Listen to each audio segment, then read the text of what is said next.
إن الحمد لله نحمده ونستعينه ونستغفره ونعوذ بالله من شرور أنفسنا ومن سيئات أعمالنا من يهده الله فلا مضل له ومن يضلل فلا هادي له وأشهد أن لا إله إلا الله وحده لا شريك له وأشهد أن محمدا عبده ورسوله صلى الله تعالى عليه وعلى آله وصحبه وسلم تسليما كثيرا يا أيها الذين آمنوا اتقوا الله حق تقاته ولا تموتن إلا وأنتم مسلمون يا أيها الناس اتقوا ربكم الذي خلقكم من نفس واحدة وخلق منها زوجها وبث منهما رجالا كثيرا ونساء واتقوا الله الذي تساءلون به والأرحام إن الله كان عليكم رقيبا يا أيها الذين آمنوا اتقوا الله وقولوا قولا سديدا يصلح لكم أعمالكم ويغفر لكم ذنوبكم ومن يطع الله ورسوله فقد فاز فوزا عظيما أما بعد فإن خير الحديث كتاب الله وخير الهدي هدي محمد صلى الله عليه وسلم وشر الأمور محدثاتها وكل محدثة بدعة وكل بدعة ضلالة وكل ضلالة في النار أعوذ بالله من الشيطان الرجيم وكلوا واشربوا ولا تسرفوا إنه لا يحب المسرفين আল্লাহ পাক রব্বুল আলামিনের যাবতীয় প্রশংসা যে আল্লাহ পাক রব্বুল আলামিন আমাদেরকে সমস্ত কিছু দান করেছেন যা আমাদের কাছে আছে তা আল্লাহর তরফ থেকে। আল্লাহ পাক রব্বুল আলামিন যা আমাদেরকে দান করেছেন তা হচ্ছে আমানত আল্লাহর তরফ থেকে। সে আল্লাহ পাক রব্বুল আলামিনের আমানতের হেফাজত করা, সুরক্ষা করা ফরজ এবং যথাযথভাবে যেখানে আল্লাহ পাক ব্যয় করার, ব্যবহার করার নির্দেশ দান করেছেন সেইভাবেই তা ব্যয় করা বা ব্যবহার করা আবশ্যক। এর ব্যতিক্রম যদি আল্লাহ পাকের নেয়ামতের আমানত রক্ষা না করি, তা নষ্ট করি, তা ক্ষয়ক্ষতি করি, অথবা যেখানে আল্লাহ পাক ব্যয় করতে নিষেধ করেছেন আল্লাহ পাকের অসন্তুষ্টির কাজে ব্যয় করি, তাহলে আল্লাহ পাকের কাছে জবাব দিতে হবে। যেসব নিয়ামত আল্লাহ পাক দিয়েছেন সেসব নিয়ামতের একটি নিয়ামত হচ্ছে ধন সম্পদের নিয়ামত। এই ধন সম্পদের নিয়ামত সম্পর্কে আল্লাহ পাক রব্বুল আলামিন মধ্যম পন্থা অবলম্বন করতে বলেছেন। ব্যয় করার ক্ষেত্রে, উপার্জনের ক্ষেত্রে বৈধ উপায়ে, হালাল উপায় উপার্জন করবেন। খরচ করার ক্ষেত্রে হালাল ক্ষেত্রে, বৈধ ক্ষেত্রে খরচ করবেন, বা যেসব ক্ষেত্রে খরচ করা ফরজ, জরুরি, আবশ্যক সেসব ক্ষেত্রে খরচ করবেন। হারাম, নাজায়েজ, আল্লাহ পাকের অসন্তুষ্টির কাজে খরচ করা আল্লাহ পাক নিষেধ করেছেন। আর বৈধ যে ক্ষেত্রগুলি রয়েছে খরচ করার, সেখানেও আল্লাহ পাক রব্বুল আলামিন মধ্যম পন্থা অবলম্বন করতে বলেছেন। পানাহার আল্লাহ পাক রব্বুল আলামিন আবশ্যক করেছেন প্রাকৃতিক ভাবে। পানাহার ছাড়া কোনো মানুষ বেঁচে থাকতে পারবে না। সেই ক্ষেত্রে আল্লাহ পাক রব্বুল আলামিন মধ্যম পন্থা অবলম্বন করতে বলেছেন। এই অপচয়, অপব্যয় সম্পর্কে, যা আজকের যুগে ধন সম্পদের প্রাচুর্যের কারণে, পয়সা মানুষের কাছে বেশি হওয়ার কারণে, সুখের সামগ্রী বেড়ে যাওয়ার কারণে বেপরোয়া হয়ে এক শ্রেণীর মানুষরা অপচয় করে থাকে, অপব্যয় করে থাকে। আল্লাহ পাকের নিয়ামত, আল্লাহ পাকের সন্তুষ্টির কাজে খরচ করতে হবে, এবং যতটা পরিমাণ খরচ করলে বৈধ ক্ষেত্রে যথেষ্ট হয় ততটাই খরচ করতে হবে, তার বেশি নয়।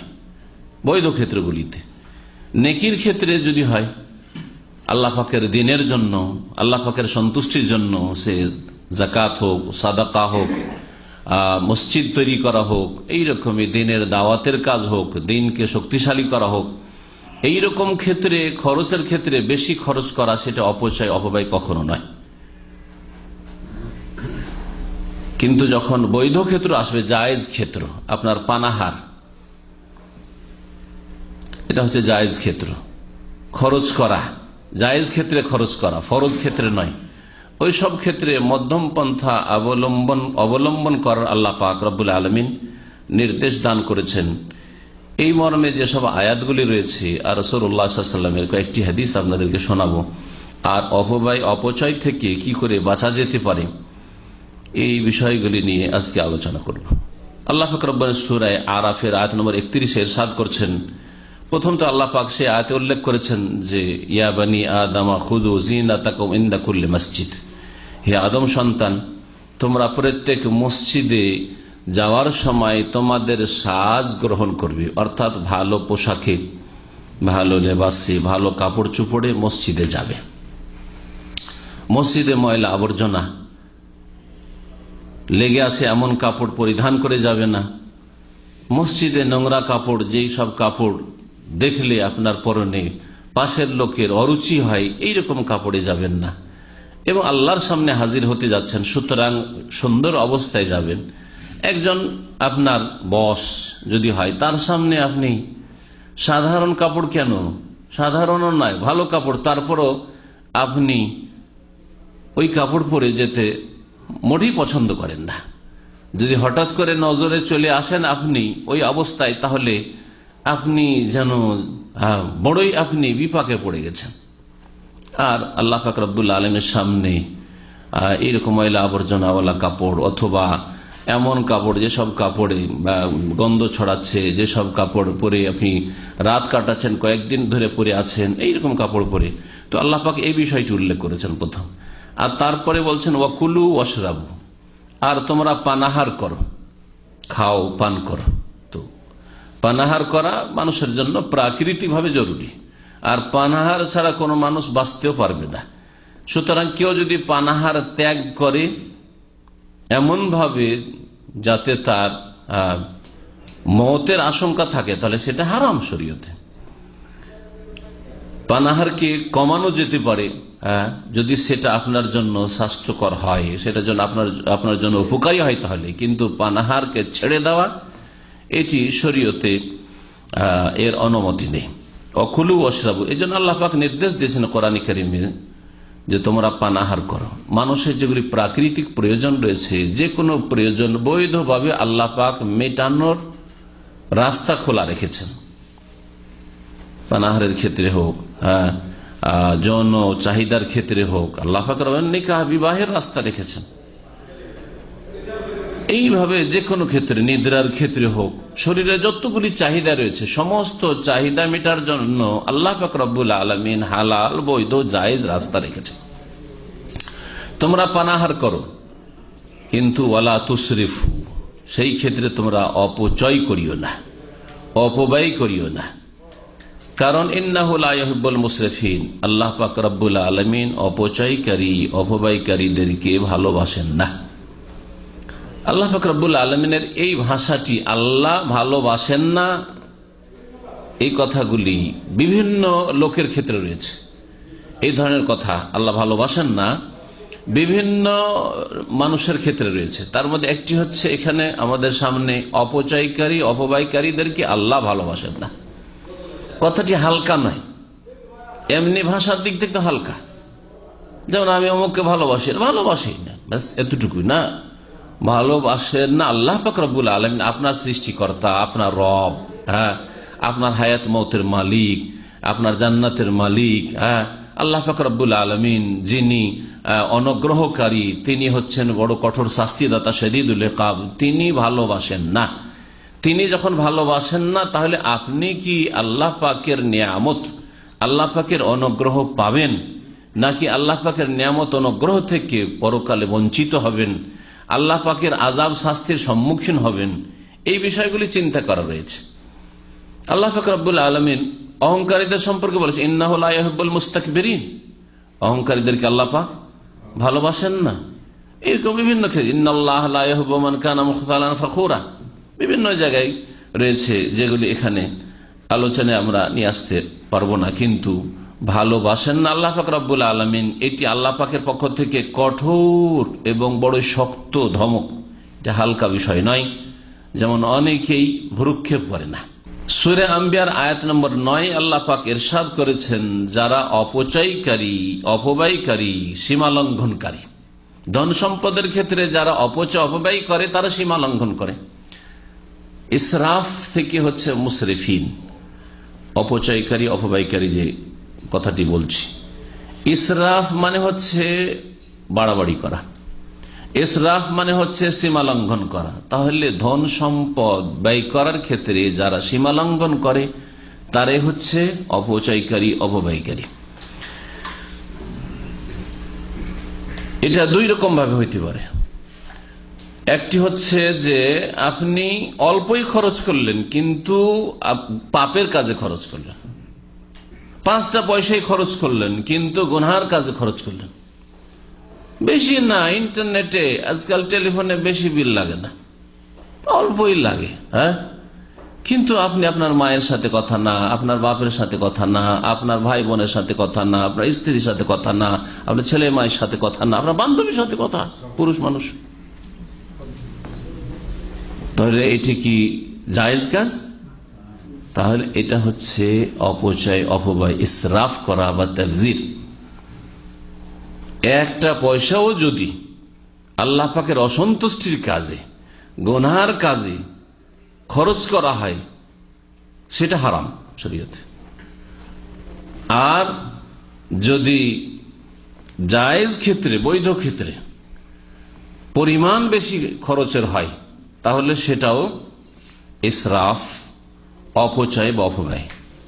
আপনি সমুদ্র বিচে যাবেন, ছেলে মেয়ে নিয়ে ঘুরে আসবেন, কিন্তু সেখানে গিয়ে অনেক টাকা খরচ করে ফেলবেন। যেখানে নাস্তা পানির জন্য 10, 20, 25 টাকা যথেষ্ট ছিল, হোটেলে গিয়ে 25 টাকা 50 টাকা যথেষ্ট ছিল, 400, 500 টাকা বিল বানিয়ে চলে আসলেন। আপনার এই 25, 30টা বা 50টা টাকা খরচ করে বাকি টাকাটা আল্লাহ রাস্তায় গরিব মিসকিন, যারা দুর্গত, যারা অভাবী, যারা শীতের বস্ত্র পায় না, যাদের বাড়ি ঘর নেই, যাদের খাওয়া দাওয়ার ব্যবস্থা নেই, যারা ইয়েতিম, যাদের দেখাশোনার কোনো লোক নেই, যাদের শিক্ষা দীক্ষার খরচ দেওয়ার কোনো লোক নেই, যারা বিধবা, তাদের দেখাশোনার কেউ নেই, তাদেরকে সেই পয়সাটা দিয়ে আপনি আল্লাহ পাকের সান্নিধ্য লাভ করতে পারতেন। কিন্তু না, ওই ঈমান তো নেই।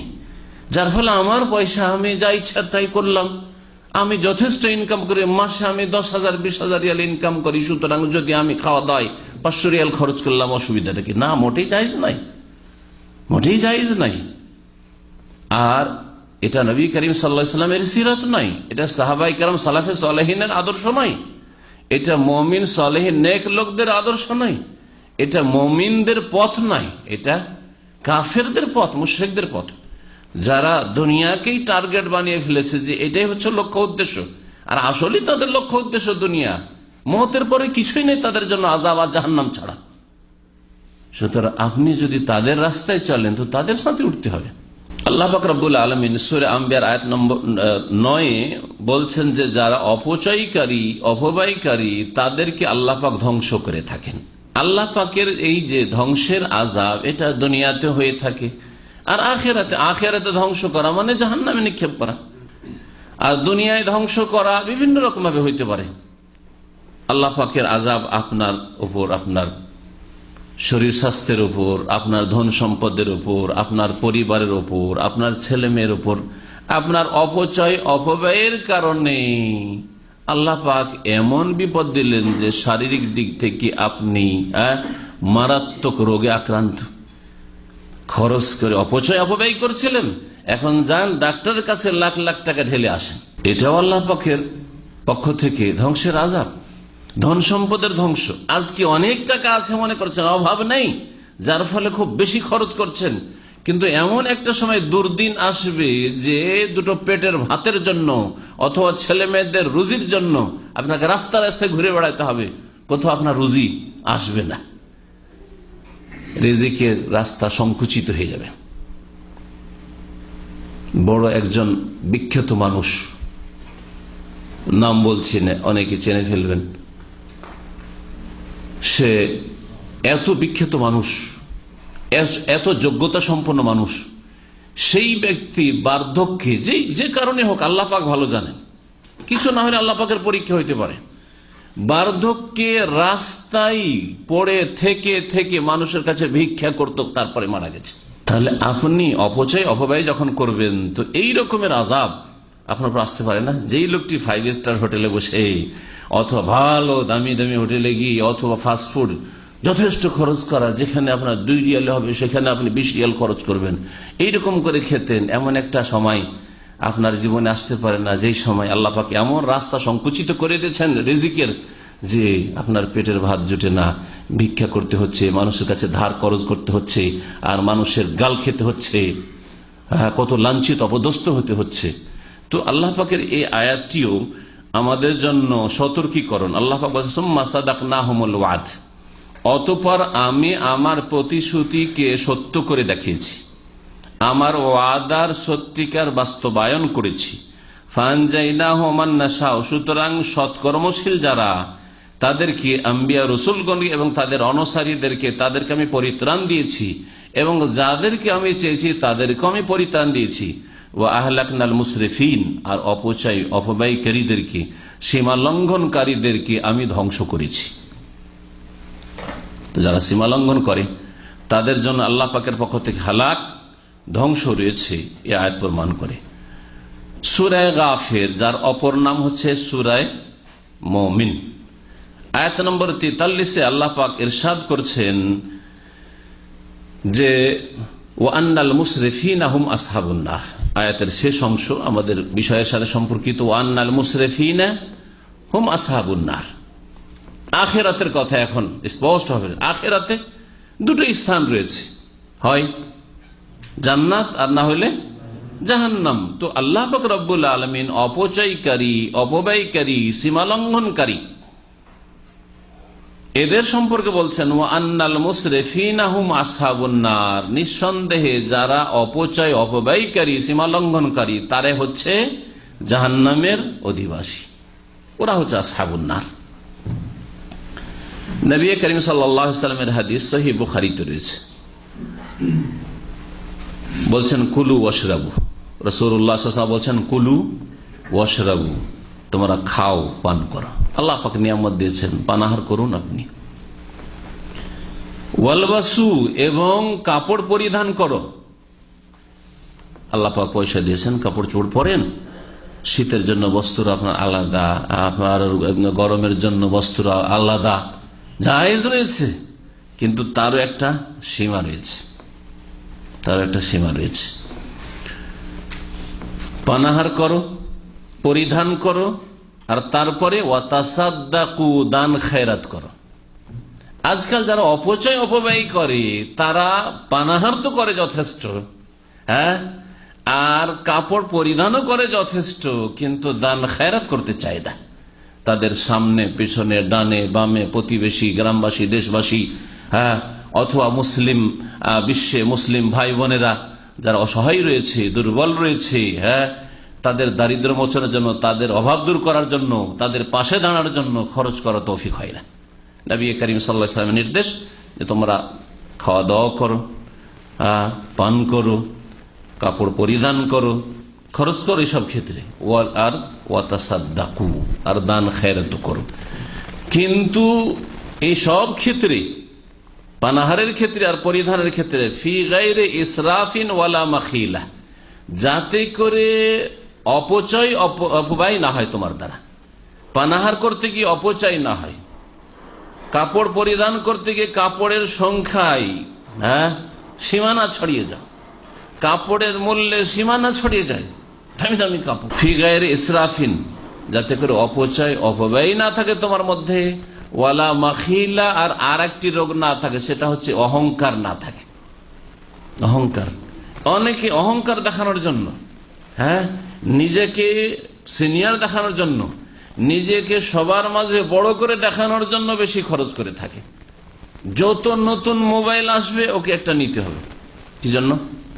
কারণ সাথী বন্ধু মহল যত আছে, আত্মীয় স্বজন সবাই যা দেখে আছে একটা, হ্যাঁ, বাপের বেটা একটা আছে, তাই না? গাড়ি, যারা গাড়ির প্রতিযোগিতা করে, প্রতি বছর নতুন মডেলের গাড়ি নিতে হবে, নতুন মডেলের গাড়ি নিতে হবে। বাড়ির ফার্নিচার প্রতি বছর বদলাতে হবে। বিদেশে প্রতি বছর যেতে হবে, প্রতি বছর যেতে হবে, ঘুরতে হবে, বিভিন্ন দেশ ঘুরতে হবে।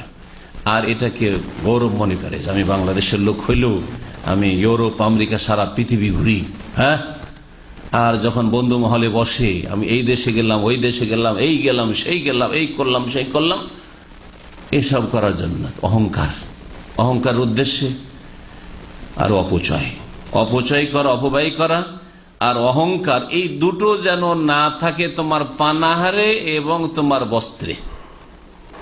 নবী করিম সাল্লাল্লাহু আলাইহি ওয়াসাল্লামের কথা। এই ছিল রাসূলুল্লাহ সাল্লাল্লাহু আলাইহি ওয়াসাল্লামের হাদিস। আর এই হাদিসটি নাসাই তো আছে, ইবনে মাজাহ আছে, আরো কয়েকটি হাদিসের কিতাবে রয়েছে। আব্দুল্লাহ বিন আব্বাস রাদিয়াল্লাহু তাআলা আনহু প্রখ্যাত সাহাবী, তিনি বলছেন, কুল মা শিত ওয়ালবাস মা শিত, তুমি যা ইচ্ছা তাই খাও, হালাল যা ইচ্ছা তাই খাও। আপনার ভাত খাওয়ার ইচ্ছা হয় না, রুটি খান, আর কিছু খান, হ্যাঁ, মাছ খান, না হয় গোস্ত খান, না হয় সবজি খান, যা ইচ্ছা তাই খান, আপনি হালাল হইতে হবে। কুল মাসেদ, যা ইচ্ছা তুমি তাই খাও। ওয়ালবাস মাসেদ, আর যা ইচ্ছা তাই তুমি পরিধান করো। মা আখতাআতকা ইসনাতানে সারাফুন ওয়া মাখিলাতুন, যতদিন পর্যন্ত তুমি মুক্ত থাকো, বেঁচে থাকতে পারো, যতক্ষণ পর্যন্ত বেঁচে থাকতে পারো এই দুটি ব্যাধি থেকে, দুটি অন্যায় থেকে, দুটি পাপ থেকে। একটি হচ্ছে সারাফ, অপচয়, অপব্যয় করা, আর আরেকটি হচ্ছে অহংকার। খাওয়া দাওয়ার ক্ষেত্রে অহংকার যেন না আসে, যে আমি ভালো ভালো খেতে পারি, আর কাপড় পরিধানের ক্ষেত্রে যেন অহংকার না আসে।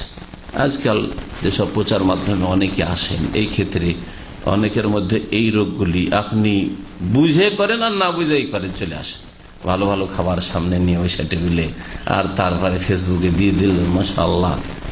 গরিব লোকেরা যারা দেখবে, জীবনে খাবার দেখেই ওই রকম জায়গায় ঢুকতে পারে, ফুটপাতে বসবাস করে, ফুটপাতেরই খাবার দেখেছে, তাই না?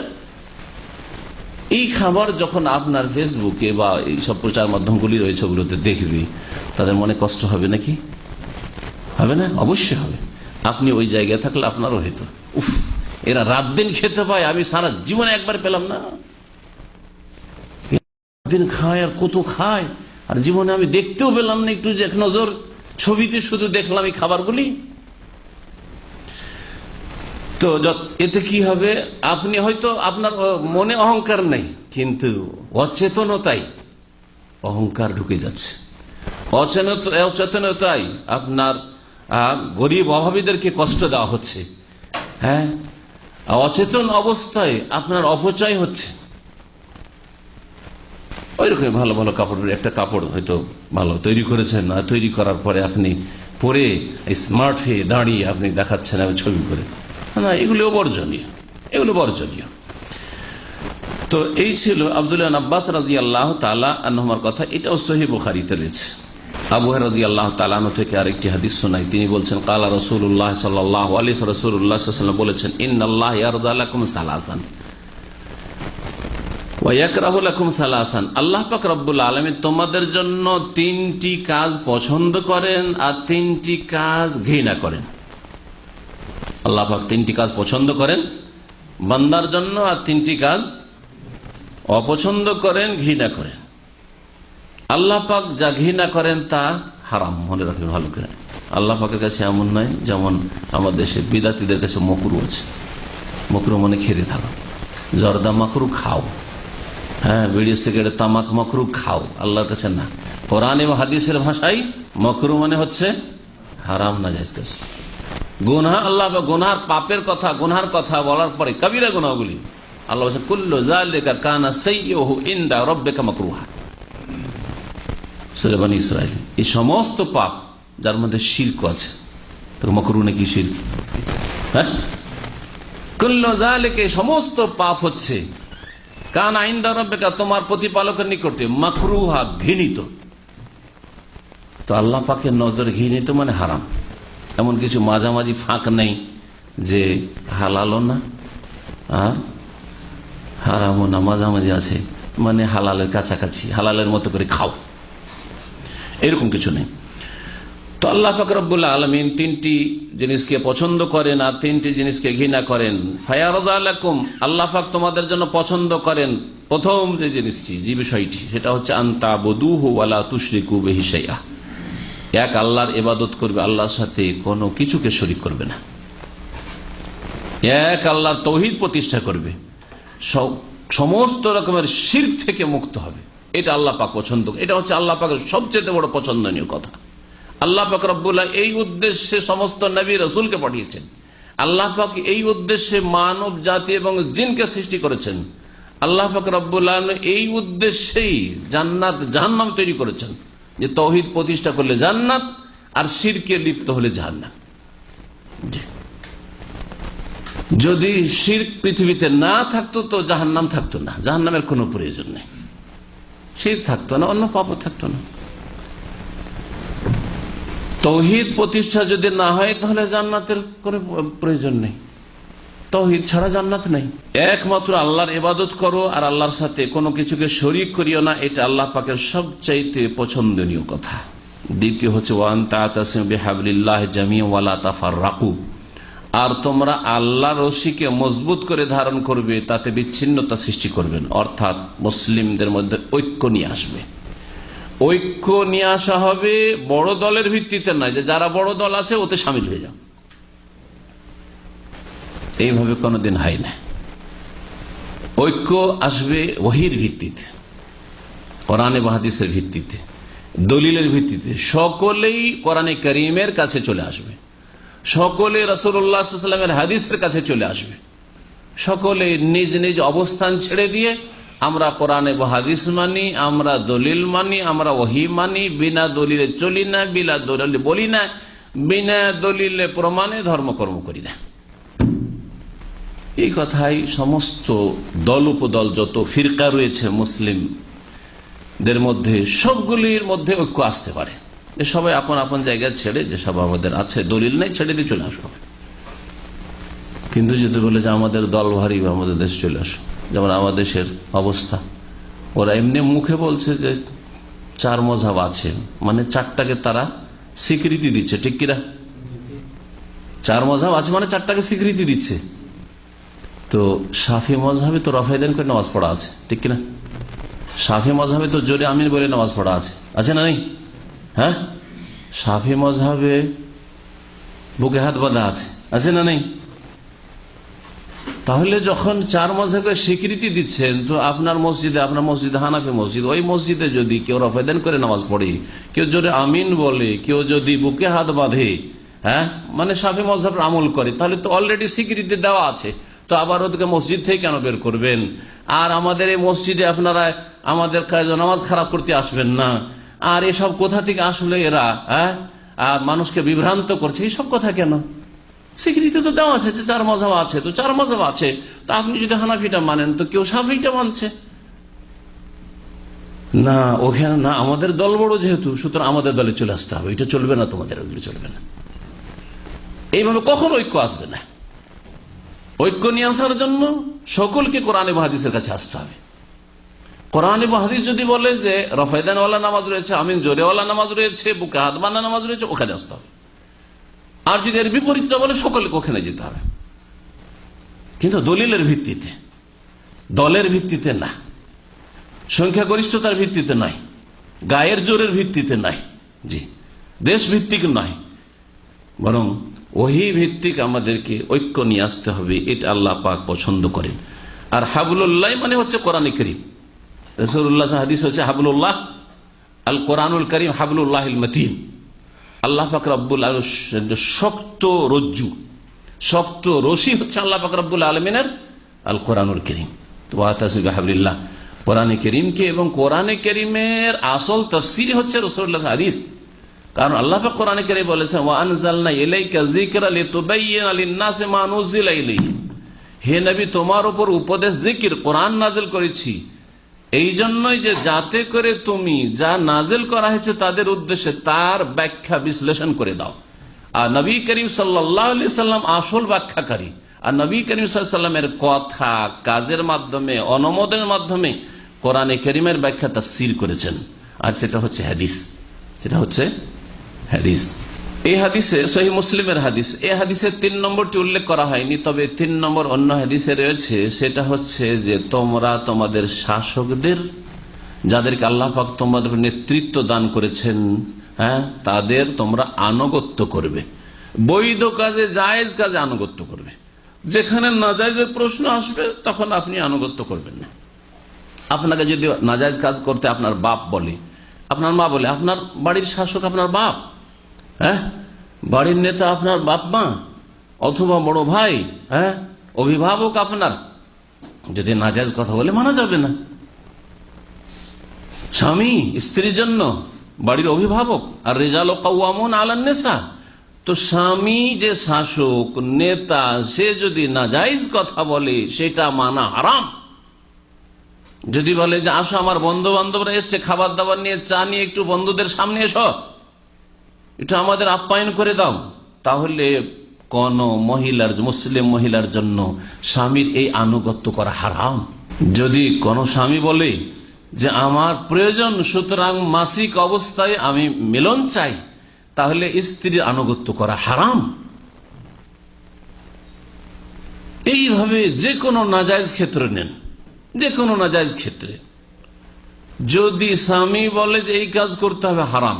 স্বামী নেতা, তারপরেও যদি তার নাজায়েজ হুকুম পালন করা হারাম হয়, তাহলে স্ত্রীর নাজায়েজ হুকুম তুমি দাঁড়িয়ে রাখতে পারবে না। এটা আবার এই পুরুষরা কোন গোলামি শুরু করলো যে তারা স্ত্রীর এই আদেশ মানে, যার ফলে দাঁড়িয়ে রাখতে পারে না।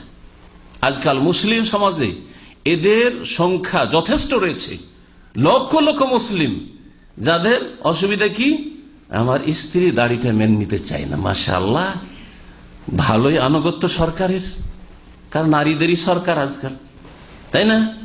হ্যাঁ, নারী নেতৃত্বই চলছে। সুতরাং যখন এত বৃহৎ নেতৃত্বে নারী নেতৃত্ব যখন মেনে নিতে পেরেছেন, তাহলে ঘরে আর কেন বাকি, ঘরেও নারী নেতৃত্ব চলছে। মাশাআল্লাহ, আল্লাহ পাক যেন এইসব মুসলিমদেরকে হেদায়েত দান করেন।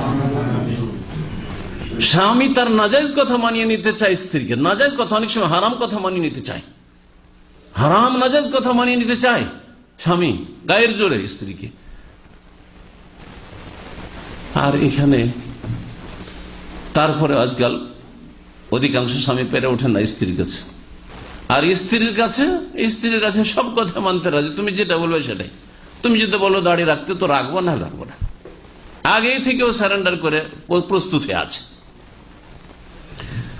আল্লাহ পাক রব্বুল আলামিন আমাদের বোনদেরকে যেন হেদায়েত দান করেন, যারা নামে মুসলিম কিন্তু দিন শিখেও না আর দিনের প্রতি আমল করে না।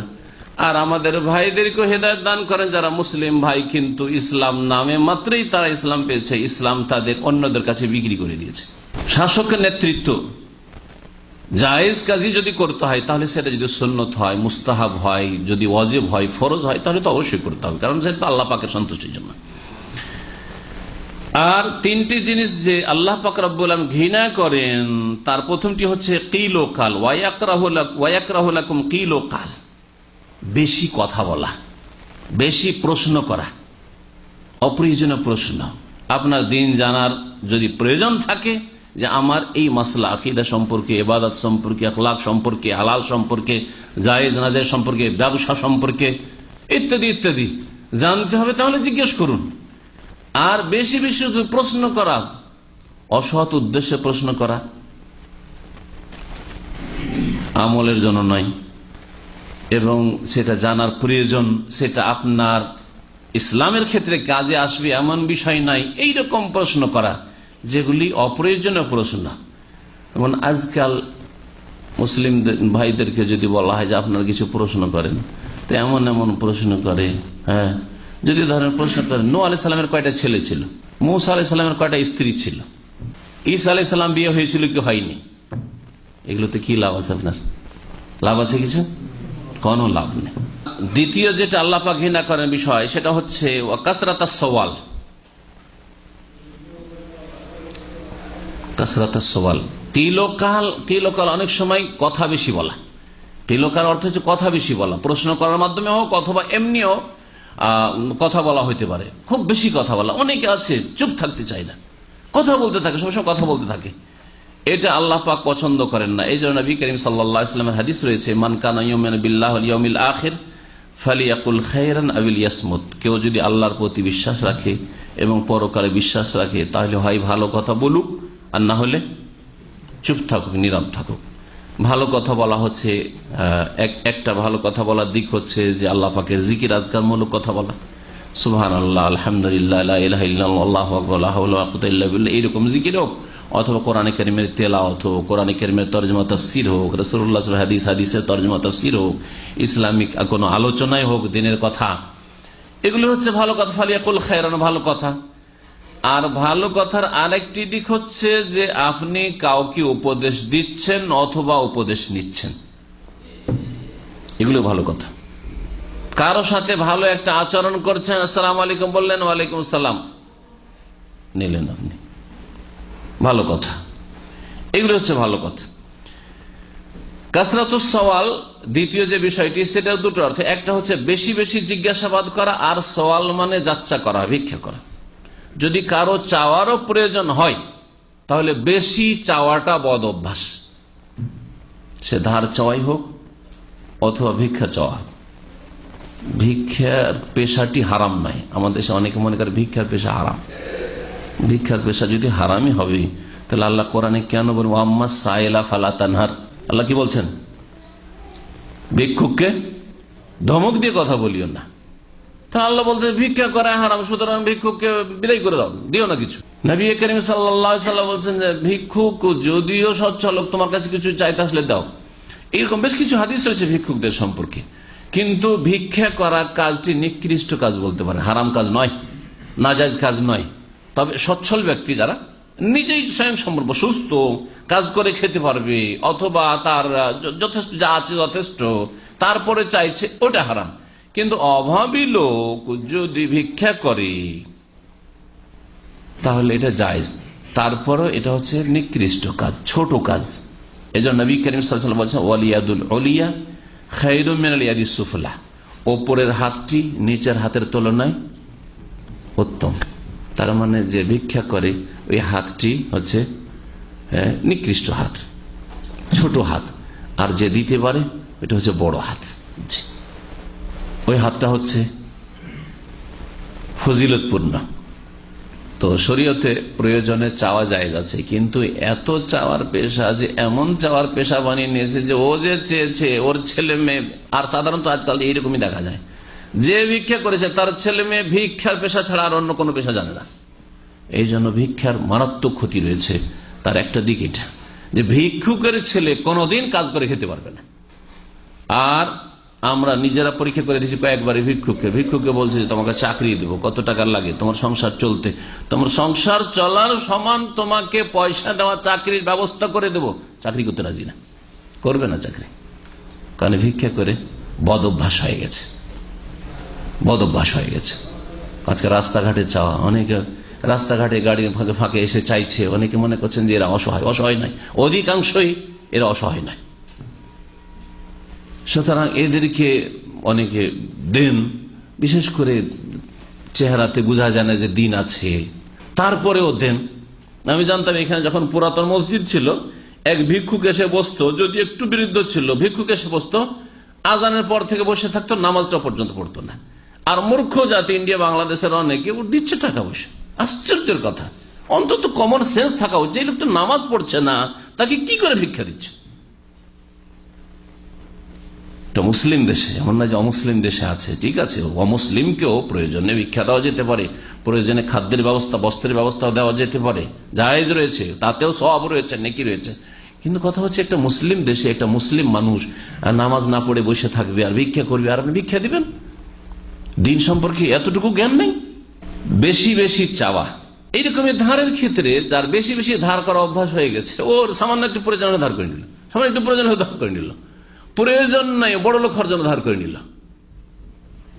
এক ভাই একটা ব্যবসা চালু করবে, সে একটা দোকান কিনতে যাচ্ছে, বেশ কিছুদিন আগে এরকম বহু ঘটনা হয়েছে। একটা ঘটনার কথা বলছে, দোকানটা কিনতে তাকে লাগবে 60,000 রিয়াল। তো আমার সাথে পরামর্শ করছে, আমি বললাম কত টাকা আপনার কাছে আছে? বলছে 10,000 রিয়াল আছে।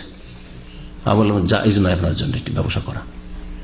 নিজের ক্যাশ 10,000 আর 40,000 আমার কিছু বন্ধু বান্ধব আছে আর ভাইয়েরা আছে, তাদের কাছ থেকে ধার খরচ করে ব্যবসা চালু করবো। আরাম কি কাজ? কখন আপনি শান্তি পাবেন না, টেনশনে আপনি কখন হার্ট অ্যাটাক করে মরে যাবেন। এটা শরীয়ত বলে না। আল্লাহ পাক যতটুকু দিয়েছেন তাতে আপনি চলার চেষ্টা করেন, তাতেই চলার চেষ্টা করেন।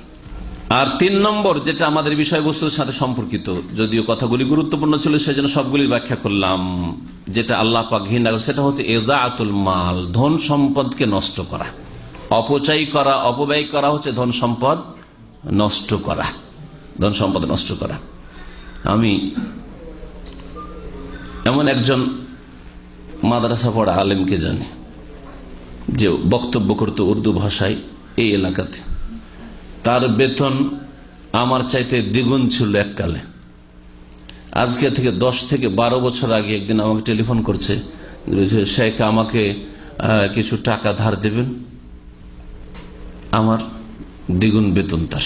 আর সে টাকা ধার চাই, সে চাকরি করে, ভালো একটা চাকরি, সরকারি চাকরি, তো ধার চাইছে। তো আমি বললাম যে আমাদের মতো লোকের কাছে ধার চান, আমাদের যা পয়সা হয় তা আমরা মাসের মাস খরচ করে দিই বাচ্চাদের জন্য। আর ওর সম্পর্কে আমার ব্যাড রিপোর্ট আগে ছিল, ও যদি কারো কাছে ধার করে তো আর ফিরিয়ে দেওয়ার কথা নেই। এটা আগে থেকে জানাও ছিল, বেশ কিছু ভাইরা আমাকে সতর্ক করেছেন, যার ফলে আমি এই কথাই বললাম। আর কথা আসলে ভুলো না, আমরা যা মাসে পাই তা খরচ করে প্রায় হয়েই যায়। এই বললাম, ওর সম্পর্কে আমি তার ব্যাকগ্রাউন্ড জানতে চাইলাম যে ধার করে কেন, অথচ যথেষ্ট বেতন, অর্ধেকে সে সংসার চালাতে পারবে, মাত্র 3-4টে ছেলে, আমাদের মতো নয় যে 8-9টা ছেলের বাবা, 3-4টে ছেলে, ধার করে কেন? জানতে পারলাম যে যদি সমুদ্র বিচে যায় সেখানে গেলেই বাসার খাবার না, হোটেল থেকে দামি দামি হোটেল থেকে খাবার কিনবে। তারপরে দেখেন, আমরা শরীয়তে অপচয় অপব্যয় থেকে বাঁচার উপায় এবং মধ্যম পন্থা অবলম্বন করা। একটা যদি আপনি 3 লিটার বা 5 লিটারের পানি গেলেন আপনি খরিদ করেন, তাহলে কত টাকা লাগবে? হ্যাঁ, যেটা 2-3 লিটার আছে 3 রিয়াল, ঠিক না? হয়তো একটা ফ্যামিলির জন্য ওই 3 রিয়াল যথেষ্ট, কিন্তু প্রত্যেকের জন্য আলাদা আলাদা বোতল কিনবে, 7 আপ বা পেপসি। এই ক্ষেত্রে যদি খেতেই হয়, পান করতে হয়, তাহলে একটা বড় বোতলগুলো, একটা ফ্যামিলি বোতল, ওটা 4 রিয়াল, তখন ছিল 5 রিয়াল, কিনে নিলে যথেষ্ট হয় না? প্রত্যেকের জন্য আলাদা আলাদা পৃথক একটা করে কিনবে, তাহলে বাড়লো না খরচ? অনেক পার্থক্য হবে না? হবে না? অনেক সময় দ্বিগুণ। এগুলি হচ্ছে অপচয় অপব্যয়ের দিক, অপচয় অপব্যয়ের দিক। তো যার ফলে বরকত হয় না, ধার করতে হয়। কিন্তু যারা অল্প পয়সাতেই এইভাবে চলার চেষ্টা করে তাদের রুজিতে বরকত আছে। আমাদের বাংলাভাষী অনেকে আছে যারা সবজি খাবে, কিন্তু যে আপনার হোলসেল সবজি মার্কেট, যেখানে সৌদি আরবের সবজি পাওয়া যায়, ওই সবজি খাবে না। বলছে না, ওটা ভালো লাগে না। কোথাকার সবজি খাবে? এমন সবজি খেতে হবে যেটা বাংলাদেশ থেকে আসে, সেটা 15 রিয়াল কিলো হোক না কেন। হ্যাঁ, এই মার্কেট থেকে খেতে হবে, বাংলাদেশের সবজি খেতে হবে, বাংলাদেশের ছোট ছোট আলু খেতে হবে, তারা পটল খেতে হবে, বাংলাদেশের ওই ছোট ছোট ভেন্ডি খেতে হবে, বড়টা খাওয়া যাবে না, এখানকারটা ভালো লাগছে না। বোঝা গেছে? যদি করলা খেতে হয় তাহলে ছোটটা বাংলাদেশটা খেতে হবে। যার ফলে যেটা 5 টাকা এখানে পাওয়া যাবে, 3 টাকা 4 টাকা পাওয়া যাবে, সেটা এখানে 10 টাকা থেকে 12 টাকা 14 টাকা 15 টাকা কিনতে হয়। হয় না? হয় না? আপনারা অনেকে এই অপচয় অপব্যয়গুলি করেন। হ্যাঁ, 70 রিয়াল কেজি ইলিশ। আরো কাঁঠাল বললেন, কাঁঠাল কত থেকে না? কাঁঠাল না খেলে মরে যাবে, কারণ বাঙালি জাতীয় ফল, এটাই নাকি বাঙালির। হ্যাঁ, কাঁঠাল। আমাদের চাইতে বেশি আম আপনাদের কেউ খেয়েছে আমি জানি না। অনেক সময় আম, রাত্রের খাবার আম, পুরো আম, দুপুরের খাবার শুধু আমই, ভাত নামি। জি, একটা আম, ফজলি আম 1.5 কিলো 2 কিলো, তাও গাছ পাকা, গাছ থেকে সব খেয়েছি। কিন্তু সৌদি আরবে ওই যে খেয়েছি সেজন্য এখনো খেতে হবে, এখন আমাকে এখানে খেতে হবে? হ্যাঁ, জরুরি নয়। কাঁঠালের দাম জানেন এখানে 100 টাকা 160 টাকা, এটা ঠিক বলেছে দেও ভাই। এখন একজন লোককে পাকা বাঙালি হওয়ার জন্য ইলিশ মাছ খেতে হবে, তারপরে জাতীয় ফল ওকে কাঁঠাল খেতে হবে 100 টাকা বা 150 টাকা দিয়ে, ইত্যাদি ইত্যাদি। এগুলি হচ্ছে অপচয় ব্যয়ের দিক। কারণ এগুলো যদি আপনাদের মগজে না ঢুকিয়ে, তো আপনি মনে করেন আমি অপচয় ব্যয় করি না। কে করে? আরবরা শুধু করে। কারণ আরবরা একটা খাবার নিয়ে হয়তো 3 জন 4 জনের সমান নিল আর খেলো, তার বাকিটা যে রেখে দিল ওইটা দেখতে পান, সেজন্য ওদের অপচয় হবে এটা নজরে আসে। আর আপনার এই সবজি কিনতে গিয়ে অপচয় হবে এটা নজরে আসে না, মাছ কিনতে গিয়ে আর ফল কিনতে গিয়ে, দেশের ফল কিনতে গিয়ে অপচয় হবে এটা নজরে আসে না, নিজের রোগ ধরা পড়ে না। আমাদের সবচেয়ে বড় ব্যাধি হচ্ছে যে আমাদের পাপগুলি আমাদের নজরে আসে না, আমাদের অন্যায়গুলি আমাদের নজরে আসে না, আমাদের নাজায়েজ কাজগুলি আমাদেরকে নাজায়েজ মনে হয় না, অন্যের নাজায়েজ কাজগুলি শুধু নাজায়েজ মনে হয়। এটা সবচেয়ে বড় রোগ, আমাদের সংশোধনে বাধা। কারণ নিজেকে আমরা অনেক ভালো মনে করছি অন্যের চাইতে, যার ফলে নিজের সংশোধনের কোনো প্রয়োজন মনে করি না। নিজের চরকায় না তেল দিয়ে অন্যের চরকায় তেল দেওয়াতে লেগে আছে। ধন সম্পদ নষ্ট করতে রাসূলুল্লাহ সাল্লাল্লাহু আলাইহি ওয়াসাল্লাম নিষেধ করেছেন এবং আল্লাহ পাক ঘৃণা করেন, এ কথা রাসূলুল্লাহ সাল্লাল্লাহু আলাইহি ওয়াসাল্লাম বলেছেন, সহিহ মুসলিমের হাদিস। ইসরাফ অপচয়, সীমা লঙ্ঘন করা, তাজাওয়াজুল হাদ ফি কুল্লি ফি'লিন ইয়াফআলুহুল ইনসান, যে কোনো কাজের ক্ষেত্রে সীমা লঙ্ঘন করাকেই ইসরাফ বলা হয়। সেটা ধন সম্পদের ক্ষেত্রে ইসরাফ হচ্ছে অপচয়, অপব্যয়, যেটা আজকের বিষয়বস্তু। তাহলে ধন সম্পদ ছাড়াও কাজের ক্ষেত্রে, কথার ক্ষেত্রে সীমা লঙ্ঘন হইতে পারে। যে কথা বলতে হবে না সে কথা বলে বসলেন আপনি, যে কাজটা করতে হবে না সেই কাজটা করে বসলেন আপনি। জি, এই জন্য সবচেয়ে বড় ইসরাফ, সীমা লঙ্ঘন হচ্ছে আল্লাহর সাথে শিরক করা। সবচেয়ে বড় ইসরাফ, সীমা লঙ্ঘন হচ্ছে আল্লাহ পাকের তৌহিদ নষ্ট করা, তৌহিদের সীমা লঙ্ঘন করা। 5 ওয়াক্ত নামাজ ত্যাগ করা হচ্ছে সীমা লঙ্ঘন করা। মুসলিম আর নিজের ইসলামকে রক্ষা করেন না, নিজের ইসলামকে নিজেই নষ্ট করে দিচ্ছেন নামাজ ছেড়ে দিয়ে। এটা হচ্ছে সবচেয়ে বড় সীমা লঙ্ঘন আপনার মুসলিম জীবনে।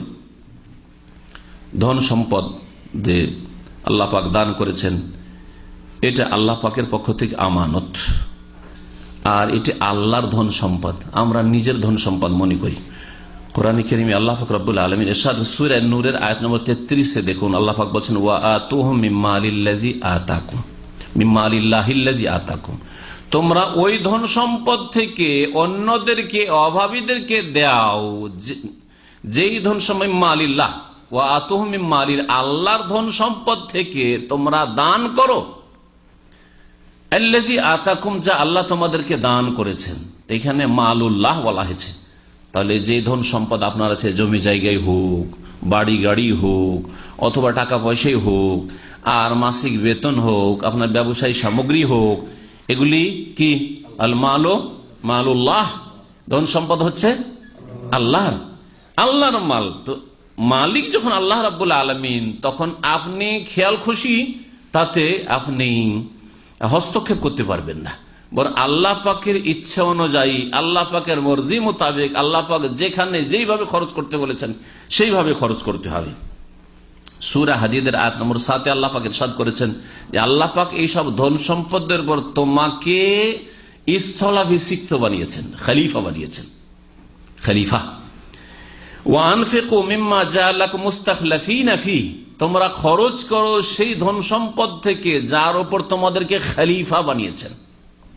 খলিফা মানে আসল মালিক হয় না, হ্যাঁ, কেউ নেই ওখানে, সেখানে বসিয়েছে, হ্যাঁ, কেউ বসিয়েছে ওখানে, আপনাকে দায়িত্ব দেওয়া হয়েছে। তো আল্লাহ পাক রব্বুল আলামিন ধন সম্পদের খলিফা বানিয়েছেন। ওয়া ইন্নাল্লাহা মুস্তাখলিফাকুম ফিহা, নবী করিম সাল্লাল্লাহু আলাইহি ওয়াসাল্লাম হাদিসে রয়েছে, আল্লাহ পাক তোমাদেরকে এই দুনিয়ার নিয়ামতের ক্ষেত্রে খলিফা, স্থলাভিষিক্ত বানিয়েছেন।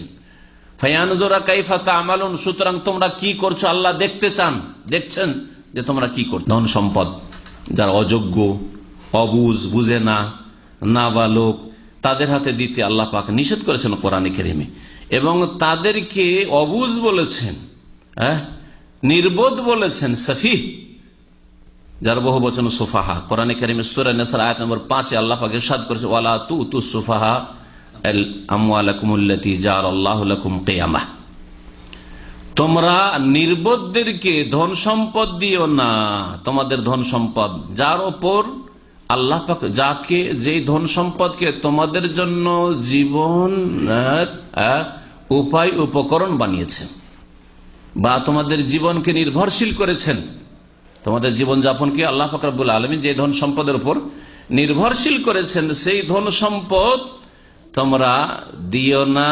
কারাকে? যারা সুফাহা, অবুঝ, এই জন্য আজকাল অবুঝ মানে শুধু 5 বছর 7 বছরের ছেলে না, 8 বছর 10 বছরের ছেলে মেয়েদের হাতে টাকা পয়সা মানুষ দিয়ে দিচ্ছে, অথবা দেখিয়ে রাখছে, জানে যে ছেলে মেয়ে যে কোনো সময় নিয়ে খরচ করতে পারে, তারপর এভাবে রাখছে।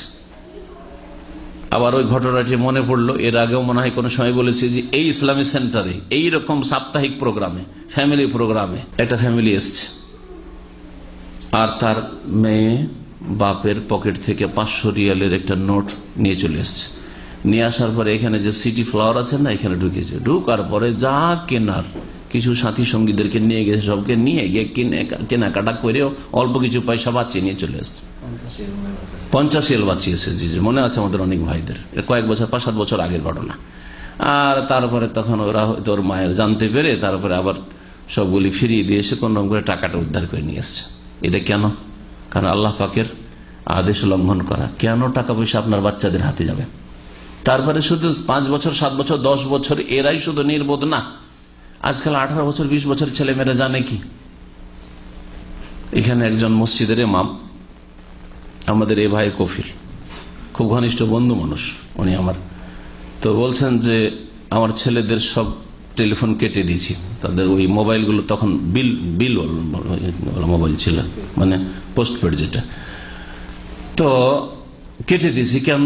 বলছে আমার ছেলের এই মাসের 1400 রিয়াল বিল এসছে। এক ছেলে, শুধু এক ছেলে 1400 রিয়াল বিল এসছে। এটা হচ্ছে নির্বোধদেরকে, অবুঝদেরকে ধন সম্পদ দিয়ে দেওয়া, ওদের হাতে তুলে দিয়ে দেওয়া। দামি দামি মোবাইল তুলে দিয়ে দিচ্ছেন, আপনার মেয়ের হাতে ইন্টারনেট ফ্যাসিলিটি, ফেসবুক ফ্যাসিলিটি, আপনার মেয়ের হাতে দামি দামি মোবাইল, তাতে ইমো আছে, এই আছে, সেই আছে, কত কি আছে, আর ওগুলোতে যেখানে সেখানে টেলিফোন লাগাচ্ছে আর কথা বলছে। আর তারপরে হঠাৎ করে যখন দুর্ঘটনা ঘটে গেল, মেয়ে বেরিয়ে চলে গেল, কার সাথে প্রেম হয়ে গেছে, আমি ওইখানে মরে গেল, ওখানে বিয়ে না দিলা বিয়ে করব না, তখন স্বামী স্ত্রী দুজনে হাটের রুগী, যে হাই রে কি করলাম, মেয়েটাকে বড় আশা করে মানুষ করলাম, ছেলেটাকে বড় আশা করে মানুষ করলাম, যে আমরা ভালো পছন্দ করে আমাদের পছন্দ মোতাবেক ছেলে খোঁজ করবো অথবা মেয়ে পাত্রী খোঁজ করবো, কিছুই হলো না। এগুলি হচ্ছে নির্বোধদের হাতে ধন সম্পদ তুলে দেওয়া, মোবাইল সম্পদ, সুতরাং যার তার হাতে তুলে দিয়ে দিবেন না, কখনো না। আপনার মেয়ের বিবাহ না হওয়া পর্যন্ত আমি মনে করি, যদি আপনি নিজের মান ইজ্জত রক্ষা করতে চান আর ছেলে মেয়েদেরকে যদি আপনি ইসলামের মধ্যে রাখতে চান, এটা সন্দেহ নাই। বিশেষ করে মেয়েদের ক্ষেত্রে যতদিন বিবাহ না হয়েছে ততদিন পর্যন্ত তাদের হাতে মোবাইল দেওয়ার কোনো যুক্তি নেই। কথা বলবে মায়ের মোবাইল থেকে কথা বলবে, কথা বলবে মায়ের মোবাইল থেকে কথা বলে চোখের সামনে, তাহলে জানা যাবে যে কার সাথে যোগাযোগ। ঠিক আছে, কথা বলতে পারে, অসুবিধা নেই, কিন্তু কার সাথে কথা বলছে সেটা জানা যাবে। যারা অপব্যয় করে এদের জন্য কঠোর শাস্তিও রয়েছে, এবং দুনিয়াতে এদেরকে আল্লাহ পাক শয়তানের ভাই বলেছেন। আর শয়তানের ভাইদের যা অবস্থা হয়, আল্লাহ পাক রব্বুল আলামিন আযাব রয়েছে তাদের জন্য, এবং পরিণাম খুব খারাপ রয়েছে। আল্লাহ পাক রব্বুল সূরা বনী ইসরাইল আয়াত নম্বর 27 ইরশাদ করেছেন, ওয়ালা তুবাযজির তাবযীরা, হে মানুষ তুমি অপব্যয় করিও না। তাবযীর মানে হচ্ছে অপচয়, অপব্যয় করা। কিছু কিছু তাফসীরকাররা বলছেন ইসরাফ আর তাবযীর একই জিনিস, যাতে দুটোই শামিল। দুটো কি? একটা হচ্ছে আল্লাহ পাকের অসন্তুষ্টির কাজে অল্প কিছু খরচ করলেও সেটা অপচয়, অপব্যয়, আর জায়েজ কাজে সীমাহীন খরচ করা, দুটোকে শামিল। আর কোন কোন তাফসীরকাররা তাফসীর করতে গিয়ে শব্দের অর্থের পার্থক্য করে বলেছে, তাবযীর মানে হচ্ছে আল্লাহ পাকের অসন্তুষ্টির কাজে, গুনার কাজে খরচ করা হচ্ছে তাবযীর। তো সামান্য যদি কেউ করে গুনার কাজে খরচ, সেটা হচ্ছে তাবযীর। আর যারা অপচয়কারী, অপব্যয়কারী, তারা হচ্ছে ইন্নাল মুবাযযিরিনা কানু ইখওয়ানাশ শায়াতিন, শয়তানের ভাই, ওয়া কানা শাইতানু রাব্বিহি কাফুরা, আর শয়তান তার প্রতিপালককে অস্বীকার করেছে, প্রতিপালকের সাথে কুফরি করেছে, প্রতিপালক রবের আদেশকে অমান্য করেছে। সুতরাং রবের আদেশকে যে অমান্য করে তার ভাই হচ্ছে অপচয়, অপব্যয়কারীরা।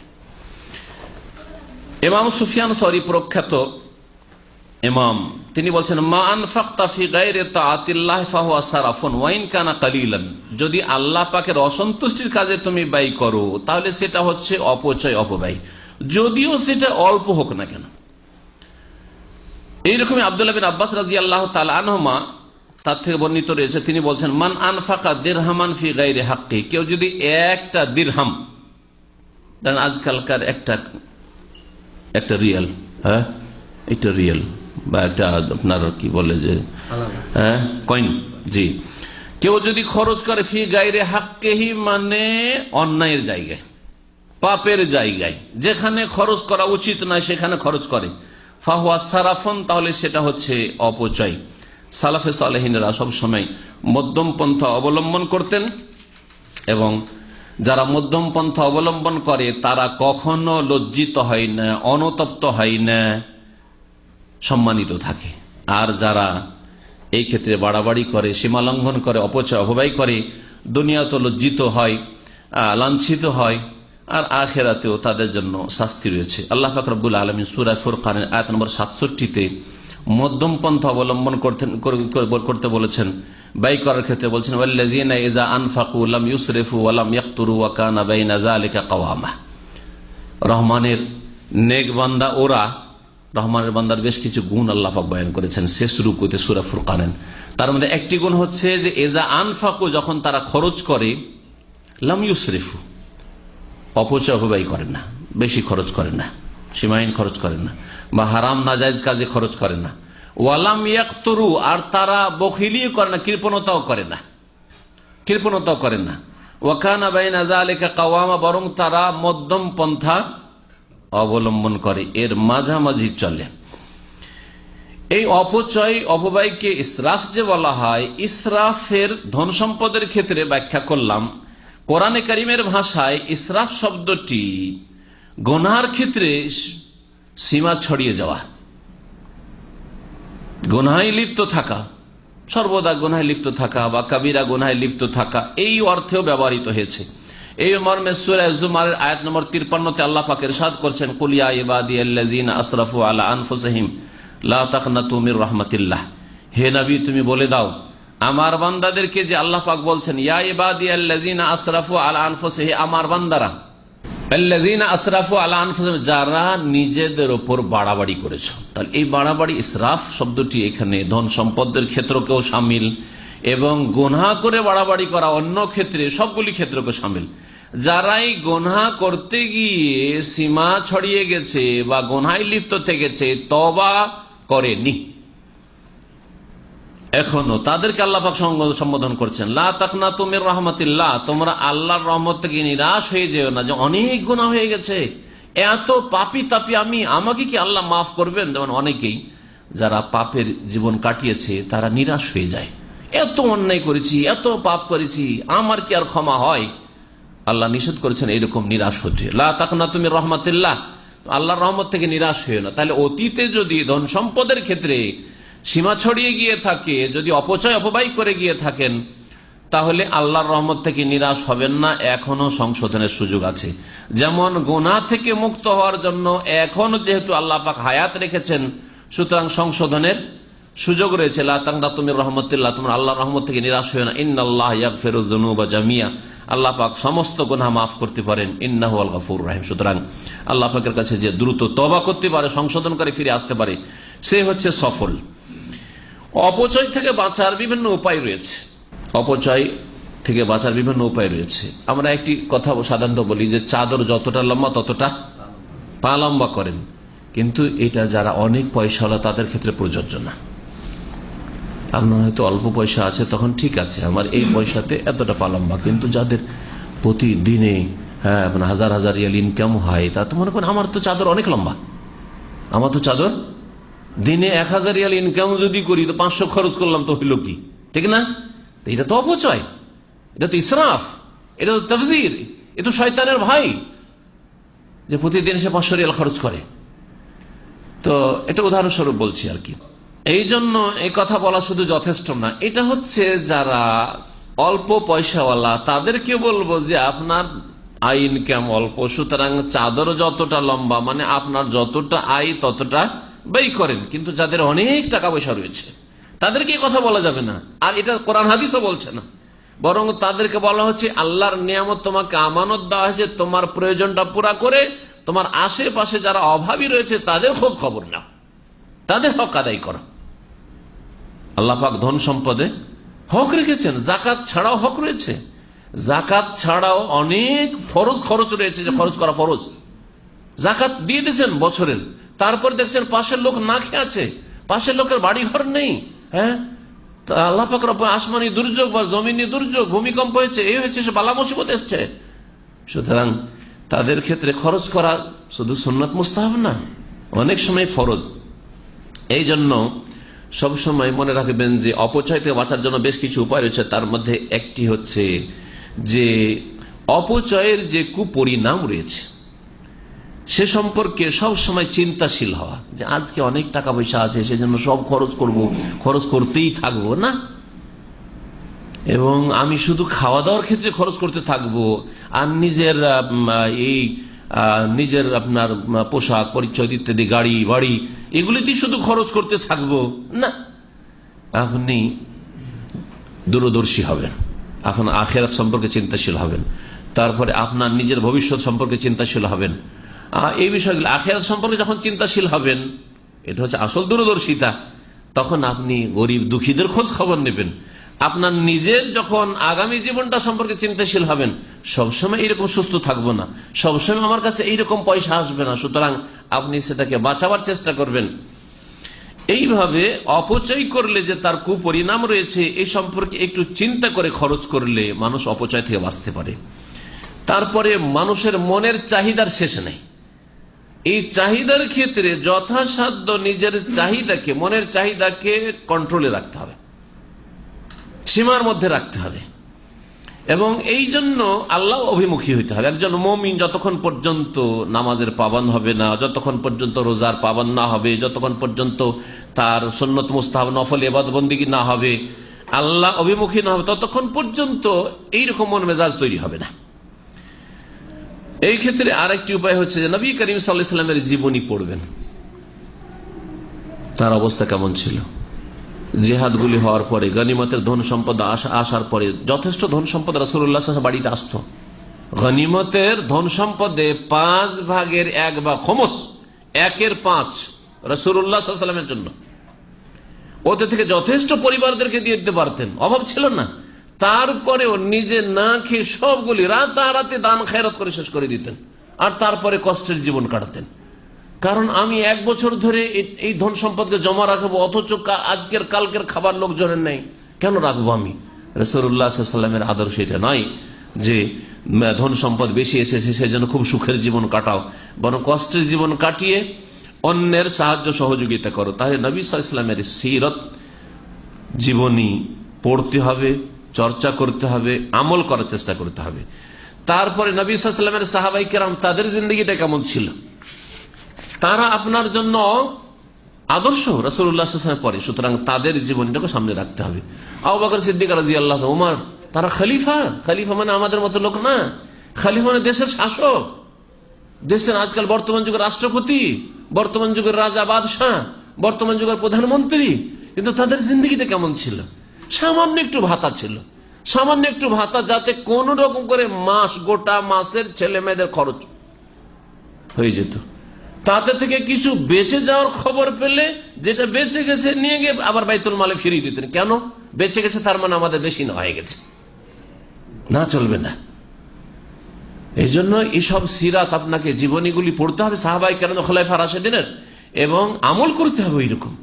অপচয় থেকে বাঁচার জন্য আরেকটি উপায় হচ্ছে, যারা অপচয় করে তাদের সংসর্গ বর্জন করতে হবে। বন্ধু মহলগুলি সবগুলি ওই রকমই খাই দায়, যখন দাওয়াত পার্টি হয় তখন শত শত টাকা খরচ করে, আর খাওয়া দাওয়ার অভাব নেই, আইটেমের অভাব নেই। হ্যাঁ, এই রকমের মজলিস বর্জন করতে হবে, এই রকমের সম্পর্ক বর্জন করতে হবে, এই রকমের লোকদের সাথে উঠা বসা বর্জন করতে হবে। বেশি বেশি যখন ওগুলো খেতে যাবেন তো খাওয়াইতে হবে। আর তখন আমাকে খাওয়াইছে, আরে 20টা আইটেম, আমাকে একবার এইরকম হোটেলে নিয়ে গিয়ে খাওয়াইছে, তো আমাকেও তো একদিন নিয়ে যেতে হবে। 2 বার হয়ে গেল সে খাওয়াইলো, আমাকে একবার খাওয়াবো না, এটা মানুষের কাজ হবে? হচ্ছে না এরকম। এগুলো থেকে বাঁচতে হবে। সুতরাং যারা ওই রকম বেশি খরচ করে, নাস্তার ক্ষেত্রে আপনার জন্য 1 রিয়াল থেকে নিয়ে 5 রিয়াল যথেষ্ট। আমি 1 রিয়াল নয়, খুব কম বলে দিলাম, তাই না, 2 রিয়াল, 5 রিয়াল, কিন্তু এক একটা নাস্তা যদি 20 রিয়াল খরচ হয়, এটা অবশ্যই অপচয়। তাহলে যারা ওই রকম 20 রিয়াল 30 রিয়াল খরচ করে নাস্তা করে তাদের সংসর্গ বর্জন করতে হবে। তাদের সাথে না ভাই তোমাদের সাথে খাওয়া দাওয়া চলবে না। এক ভাই বলছে যে আমার মান্থলি খাওয়ায় 800 থেকে 1000 রিয়াল হয়। 800 থেকে 1000 রিয়াল, ঠিক আছে, ওর যথেষ্ট ধন সম্পদ আছে, খরচ করছে। কিন্তু আপনি যদি তার সাথে মেশ করেন, হ্যাঁ, বা তার সাথে যদি আপনি বন্ধুত্ব কায়েম করেন, তো তার কাছে 2 বার 3 বার খেলে একবার খাইতে হবে এরকম করে। সুতরাং এগুলো থেকে বাঁচতে হবে। এইরকমই অপচয় থেকে বাঁচার জন্য আপনি নিজে শুধু সংশোধন করা যথেষ্ট না, আপনাকে আপনার স্ত্রীকে গড়ে তুলতে হবে, আপনার ছেলে মেয়েদেরকে গড়ে তুলতে হবে আপনার মতো করে। আপনি জীবনে একটা খরচ করেন না, কিন্তু আপনার ছেলেরা আরে ওদের ব্যাপার সবারই আলাদা। আপনি বাজারে গেলে হিসাব করে খরচ করেন, কিন্তু আপনার স্ত্রী বেহিসাব খরচ করেন, তাহলে কখন আপনি অপচয়তে বাঁচতে পারবেন না। অনেক ভাইরা এইরকম ভুক্তভোগী যে নিজে খুব কষ্ট করে টাকা পয়সা জমা করে আর ওইদিকে টাকা পাঠায়। মাসে কত টাকা লাগবে? আমার স্ত্রীর জন্য 15,000 টাকা লাগে। এই একটা লোকে শুধু 15,000 টাকা লাগবে আমাদের বাড়িতে। হ্যাঁ, তো এইরকম অনেকে আছে যারা স্ত্রীর কারণে বা ছেলে মেয়েদের কারণে অপচয় অপব্যয় লিপ্ত, এই গুনায় লিপ্ত রয়েছে। সবসময় মওতের কথা চিন্তা করবেন যে মওত কাছে, যে কোনো সময় মওত আসতে পারে। সুতরাং এই অপচয় অপব্যয়ের অবস্থায়, এই বিলাসিতার জীবনের অবস্থায় যদি মওত চলে আসে, তো আল্লাহ পাকের কাছে কখন আমি নাজাত পাবো না, এই নিয়ামতের জবাব দিতে হবে, এসব কথা। এবং এই পথটি খুব দুর্গম পথ, আখেরাতের পথ এবং জান্নাতের পথ, জান্নাতের রাস্তায় পাড়ি দেওয়া এত সহজ নয়। এই বিষয়গুলি সবসময় খেয়াল রাখতে হবে। এবং আল্লাহ পাক রব্বুল আলামিনের নিয়ামতের যে হিসাব হবে আপনার কিয়ামতের দিনে, এই কথা সবসময় আপনার মগজে বসিয়ে রাখতে হবে। নবী করিম সাল্লাল্লাহু আলাইহি ওয়াসাল্লামের জীবনের একটি ঘটনা বর্ণনা করি। একদিন রাসূলুল্লাহ খুব ক্ষুধার্ত হয়েছেন, হাদিসটি সহিহ মুসলিমের হাদিস। ক্ষুধার্ত হয়েছেন, রাতে অথবা দিনে ছিল সেই সময়টি। তখন ক্ষুধার জ্বালায় বাড়ি থেকে বেরিয়ে গেছেন। বেরিয়ে গিয়ে দেখছেন যে আবু বকর ওমর বসে আছে বাইরে। একটি রিওয়ায়াতে যে বসে আছে মসজিদে নববীতে, নবী সাল্লাল্লাহু আলাইহি ওয়াসাল্লাম বেরোইতে দেখছেন মসজিদে নববী দিয়ে দরজা বেরোইতো নবী সাল্লাল্লাহু আলাইহি ওয়াসাল্লামের, তো দেখছেন বসে আছে। বলছে মা আখাদা কোমা, কি বাবা তোমরা কেন এখানে বসে আছো এই সময়? এই সময়টা নামাজের সময় নয়, কোনো সময় না, বসে আছো কেন? তো বলছে আবু বকরও বলছেন, ওমরও বলছেন, ইয়া রাসূলুল্লাহ আখরাজানাল জু', খিদাতে আমাদেরকে বাড়ি থেকে বের হতে বাধ্য করেছে। খিদার জ্বালায় বাড়ি থেকে বেরিয়ে পড়েছে, আর থাকতে পারছি না, বেরিয়ে পড়েছে। রাসূলুল্লাহ সাল্লাল্লাহু আলাইহি ওয়াসাল্লাম বললেন যে ওয়াল্লাহি, আল্লাহর কসম করে বলছে, আমিও খিদার জ্বালায় বেরিয়েছি। তারপরে নবী সাল্লাল্লাহু আলাইহি ওয়াসাল্লাম গেলেন এক আনসারীর বাড়িতে। হ্যাঁ, সে আনসারীর বাড়িতে গেলেন, না আনসারীর নাম উল্লেখ করা হয়নি।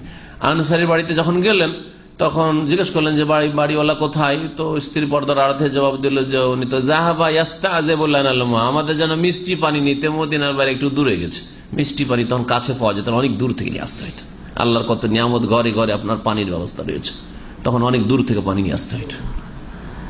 পানি নিতে গেছে, কিছুক্ষণ পরে আনসারী চলে এসছেন। ইয়া রাসূলুল্লাহ, আপনি এসছেন এখানে, আমি তো ভাগ্যবান যে আজকে আমার মতো ভাগ্যবান আর পৃথিবীতে কেউ নেই যে আপনার মতো মেহমান পেয়েছি, আবু বকর ওমরের মতো মেহমান পেয়েছি, আমি তো ধন্য।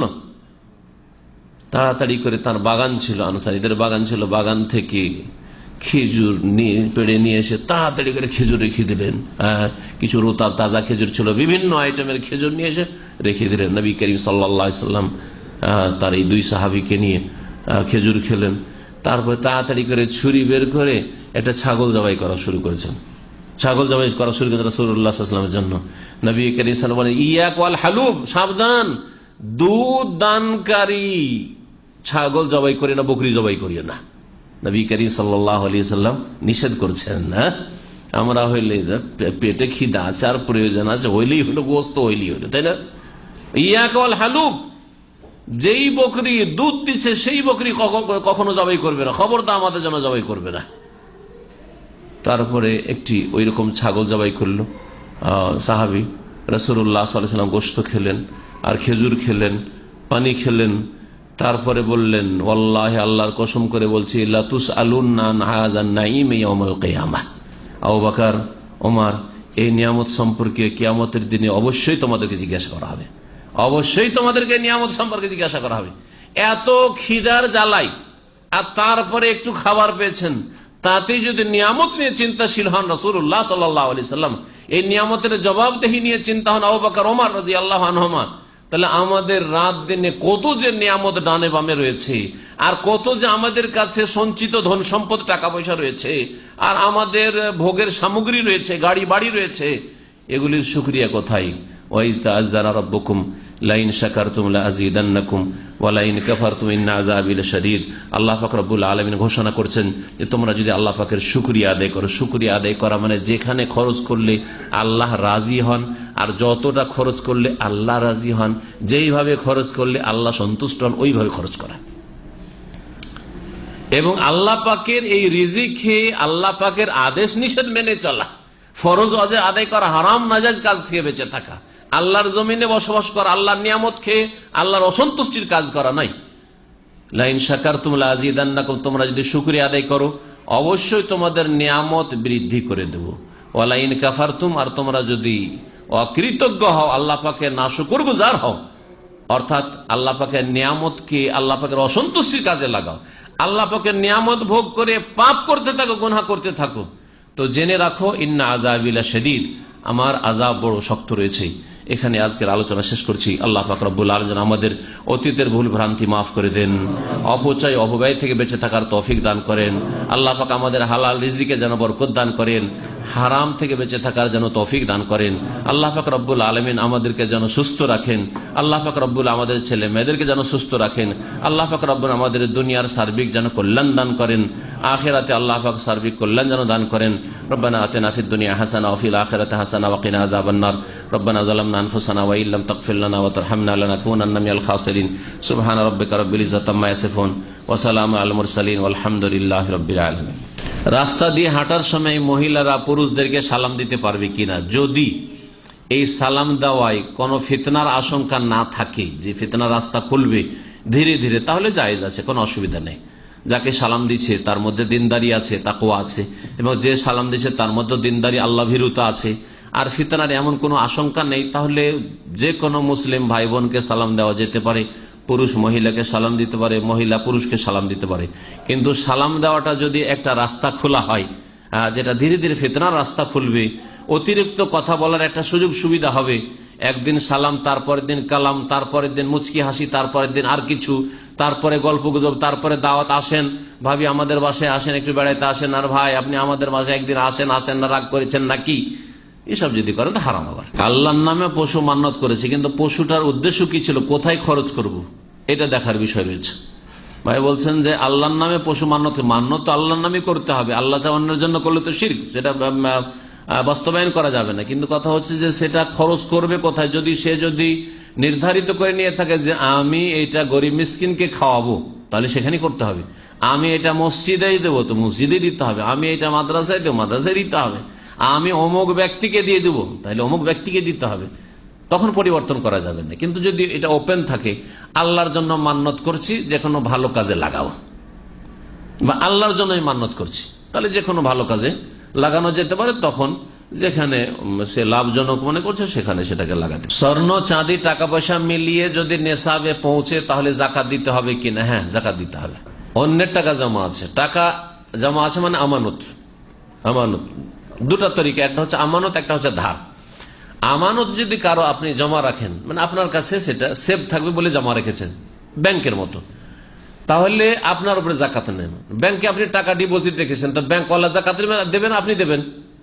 ব্যাংক মালিক না, ব্যাংক শুধু আপনার এটাকে হেফাজতে রেখেছে, সুরক্ষিত রেখেছে, আপনাকে জাকাত প্রতি বছর দিয়ে যেত।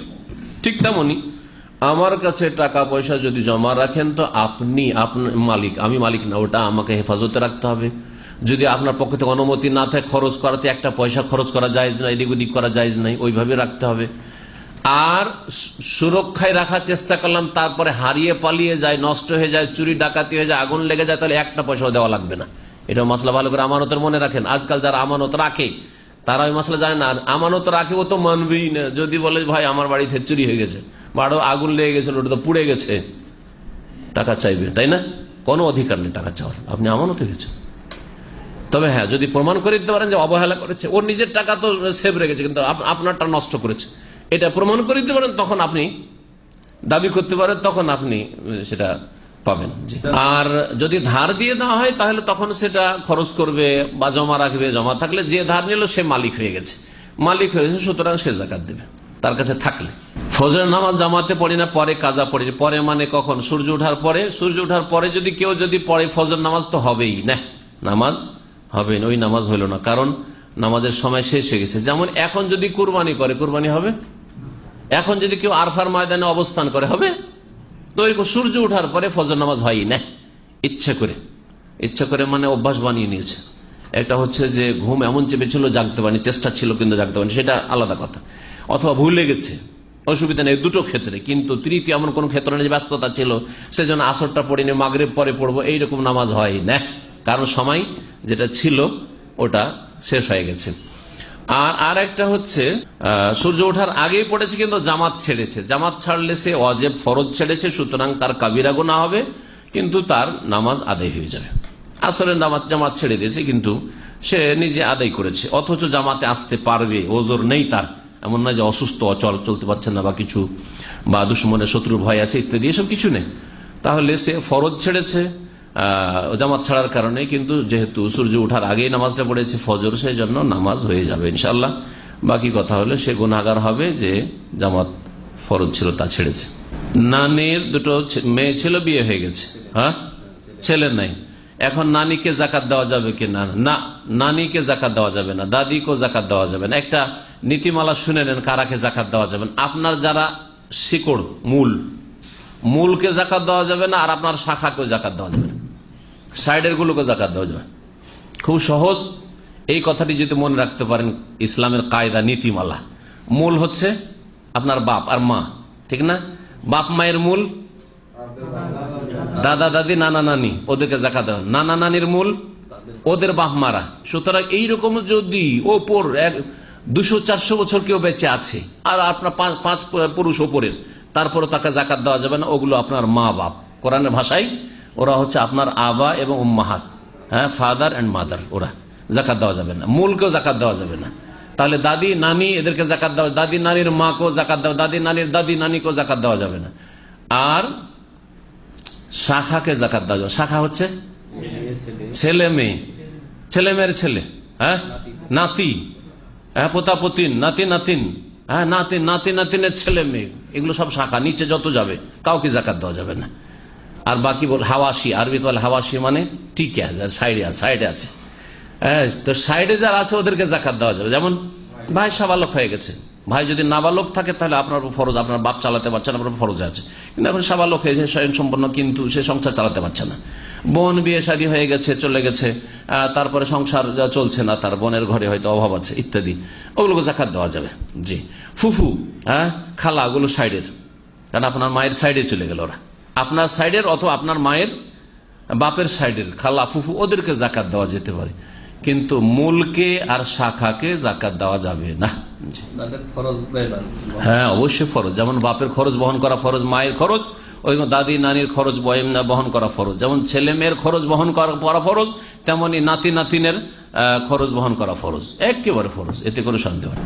নিকট আত্মীয় যারা, তাদেরকে জাকাত দিলে বলে দেওয়াটাই ভালো, কারণ অনেক সময় হয়তো জাকাতের সে হকদার নাই। আপনি হয়তো জাকাত দিচ্ছেন কিন্তু ভিতর ওর কাছে এতটা পয়সা আছে, ও জাকাতের হক রাখে না, তাহলে এইরকম ক্ষেত্রে বলে দেওয়া উচিত না। আমার দেশে আবার আরেকটা রোগ আছে, জাকাত বললে ও যদি খেতেও না পায়, মরেও যায় না খেয়ে, জাকাত খেতে রাজি না। হ্যাঁ, এর বিপরীত আরবরা আবার যতই সুখী হোক না কেন জাকাত দিল মাফি মুশকিল নাই, আল্লাহ জীব, তাই না?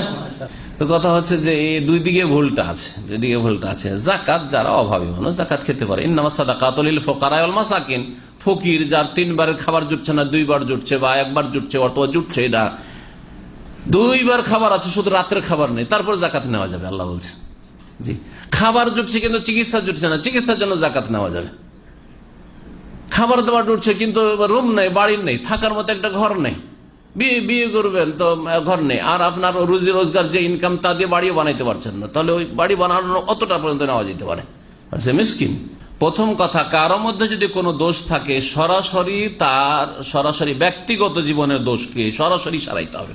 তার এই দোষের কারণে, পাপের কারণে অন্যের যদি ক্ষতি না হয়, বোঝা গেছে? আমার পাপের কারণে আপনার যদি ক্ষতি না হয়, আমার টাকনা নিচে কাপড়, বোঝা গেছে, বা অনেকের দাড়ি নেই, তাহলে আপনার এই রোগগুলি অন্যকে বলে সংশোধন করবে, এটা সংশোধনের তরিকা নয়।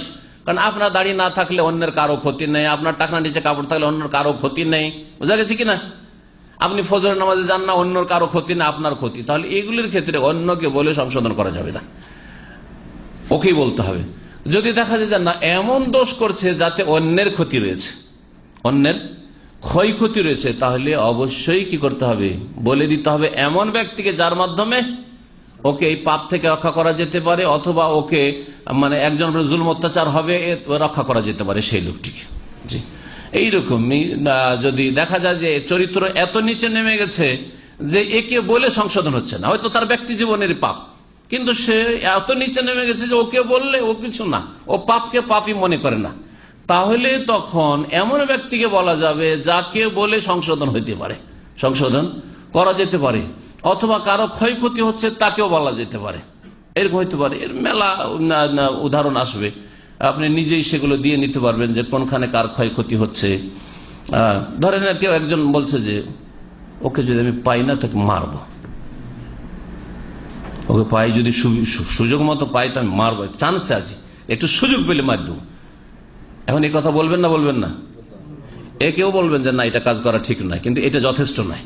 ওকেও সাবধান করে যে আপনাকে কিন্তু যে কোনো সময় আপনার গায়ে হাত তুলতে পারে, আপনি দূরে থাকেন, একটু ওর থেকে বসে থাকেন, বলতে হবে না? হবে না? জরুরি। এইরকমই যদি দেখা যায় যে একজন লোক পাপ করতে করতে দেখা যায় ব্লু ফিল্ম দেখছে, প্রথম ওকে বুঝাইবেন, এটা তার ব্যক্তি জীবনের পাপ, কিন্তু ওকে বুঝাবেন, প্রথম বুঝিয়ে হচ্ছে না, আপনার বোঝানোতে হচ্ছে না। মনে করছি একজন আমার বন্ধুই জেনেছে, বা এরকম যাকে পাচ্ছেন আপনি জানিয়ে দেন, ওর বাপকে জানিয়ে দেন, ওর মাকে জানিয়ে দেন, বা কাউকে জানিয়ে দেন যে একটু লাঞ্ছিত অপদস্থ হোক, এর মাধ্যমে হয়তো সতর্ক হবে, ও একটু ধমক টমক খাবে, কিছু হবে। যদি এতেও না হয় তাহলে শাসক আছে, আইনের ঘরে জানিয়ে দিতে হবে। একটা লোক নামাজ পড়ছে না, একটা লোক মদ খাচ্ছে, তাহলে সৌদি আরবে হাইয়াকে জানিয়ে দিতে হবে, হাইয়াকে জানিয়ে দেওয়া ফরজ। আপনি মনে মদ খাচ্ছে, ওকে বুঝাচ্ছি না, বুঝানো যথেষ্ট নয়, জানাই তো অবশ্যই জানিয়ে দিতে হবে, যাদের মাধ্যমে সংশোধন হয়। ওয়া সাল্লাল্লাহু আলা নবিয়িনা মুহাম্মদ ওয়া আলা আলিহি ওয়া সাহবিহি।